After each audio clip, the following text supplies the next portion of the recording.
Alright, y'all. Today, I'm going to do another video. I'm going to do my top 3 favorite combos that I own. The other day, y'all saw me do a video of my top 5 summer bass fishing lures. Okay? I have talked about those lures, but I want to talk about what rods I'm going to use them on. So, my third favorite rod that I own is my Lew's inshore reel. Okay, it is meant for saltwater, but it's great for all around. And I have a 20-pound braid on here, which is all around pretty good line to use. Some people would say go with 17, 18 pounds, or even like 15. And some people would say go with Flora or Mono on their bait casters. My preference is braid. It's just all around good, and it doesn't, whenever I'm backlashing, I can pick it out easier. So I would run this reel on this sealess rod. It's a Shimano rod. It's 7 foot medium heavy, so it's a pretty stiff rod. It's firm. So I would run that on this Topwater frog that I showed y'all. Alright, this frog, if you get it stuck in lily pads, you need something stiff to get it out. Or if you catch a fish in lily pads or thick grass and it dives down, you need something that can pull it out and horse it out of there. So I would use this Shimano rod with this reel with 20-pound line. That is stiff rod. Alright, and that was what I would use for this bait. And this is my third favorite. Alright. My second favorite is a spinning ring. So my second favorite is this Daiwa Crossfire. Okay, this Daiwa I got for free. Got the whole combo for free from my uncle. This reel is very good. Saltwater, freshwater. You can wash it real easy after using saltwater. Nothing's wrong with it. All right. This handle is not the one that comes with this reel. All right. This is the handle. But as y'all can see, this thing is bent, so it's unusable. It catches on the reel. So what I did is I got an old reel, and I really loved this handle off that reel. So I took it off, put on this. Great handle. It's nice, firm. You can grab onto it. And the rod I'm running this on is a Carbon Light 2.0. It's a Bass Pro brand. But I've fished with this rod a lot. And what I like about this rod, it's 6'9", but it's a medium light. So it's got some whip on it. So I can fish like a weightless wacky rig, for example. And I can sling that weightless way out there with this flimsy rod, more so than I can with this stiff rod. It's a lot harder to cast with that stiff rod. It doesn't have as much whip on it. But this one has whip, and it's great. The fish, it feels like you have like a 3-4 pounder on there, even though you have like a 1 or 2, like a dink. It feels like you got a big old fish with this rod. But it's an all-around great rod. Again, you can use it in salt water, and it doesn't get messed up if you wash it real quick, real easy. And it's all around good. I love it. I won't until it breaks. It's gonna happen at some point. And my number 1 favorite rod, I have 3 of the reels. Well, technically 3 of the reels. Well, that was supposed to happen. Oh.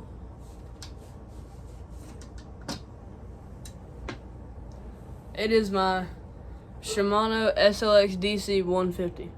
Alright. This reel I got for my birthday one year. And that's been the best reel that I've had since that day. Alright, this reel, I've used it saltwater, freshwater, brackish water, whatever. Washed it off, it's perfectly fine.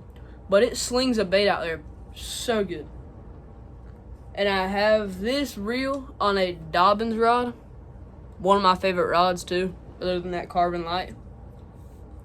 But this rod, it's a medium fast. So it's more of like it's whippy, but it's not as whippy as this medium light. It's like in between, and it's 7 feet long. So I have good casting distance, but this reel, first of all, casts really far, and this rod just stacks up the distance it can cast. And I would run on this. I already have a Texas rig tied onto this just because I can sling it far. But I would also run, where's my prickly pear? I would run that prickly pear. I don't know what, this is an example of one. I would run this with a nail weight and a treble hook because I can cast it. I can't cast that with that stiff rod because it's not very heavy.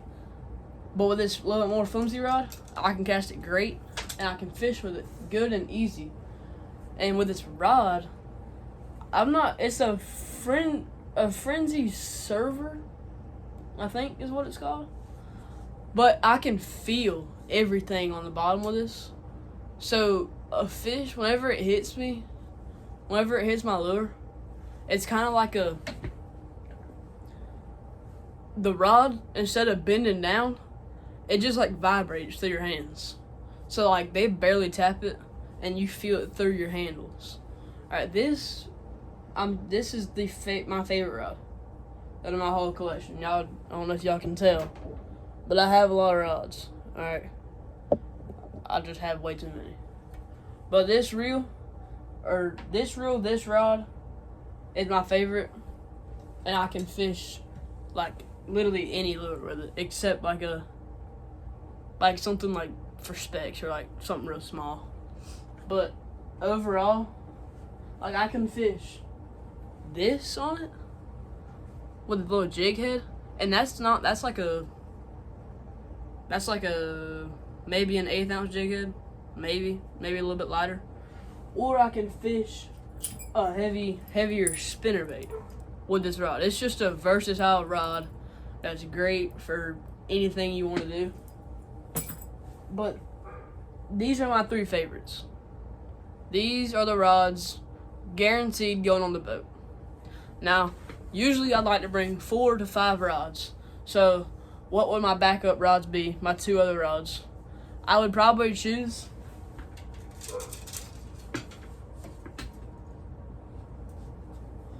this SLX. Now, if I'm being honest, if doing my top 3 combos, I would choose all 3 of my SLXs. But that'd be boring. So I did my other 3 that aren't SLXs. But as a backup rod, I would bring this Proficiency rod.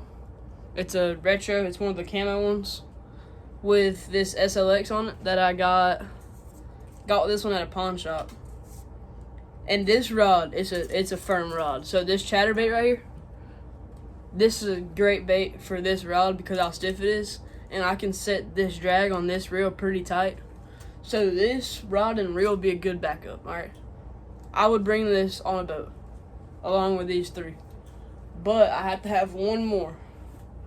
I don't have to, I like to have one more rod. Now, I have a bunch of rods to choose from. I think what I would choose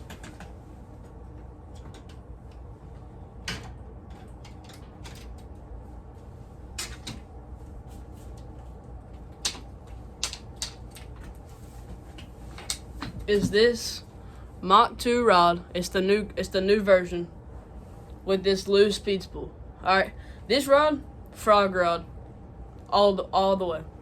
Now, I mentioned my Shimano Sealers rod being a frog rod. Alright, that one's a frog rod, not in lily pads. Alright, that one's not quite stiff enough. So I have a feeling that would the rod would break if I had a big bass in lily pads. This rod is like it barely moves whenever you hit it. I'm telling you, it's stiff. I have a Texas rig tied on. I was fishing thick grass. I just needed something strong. But in this rod, you'd think you can't feel much with it because how stiff it is. But with this new technology and these new mock rods, you can feel it down in your handle. You feel the dang everything. So this will be my 5th backup rod, or my 5th rod as a backup rod. And those are the rods I'm bringing on the boat. I'm definitely bringing my top 3. The Shimano SLX DC 150, the Daiwa Crossfire, and the Lew's Inshore Custom Speedspool reel. Sometimes I like to play around and switch reels on different rods. Like, I had, for example, I had that Lew's Inshore reel.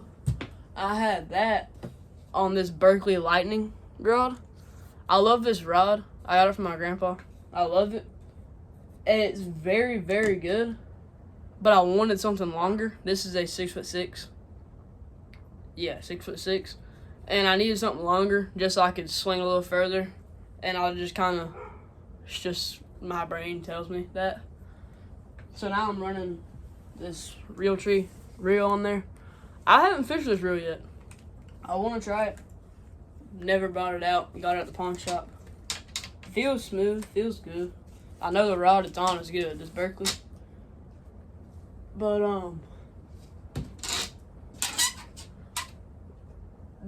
I like to just switch rods around. Like, I think almost all these bait casters down here have been on each of these rods.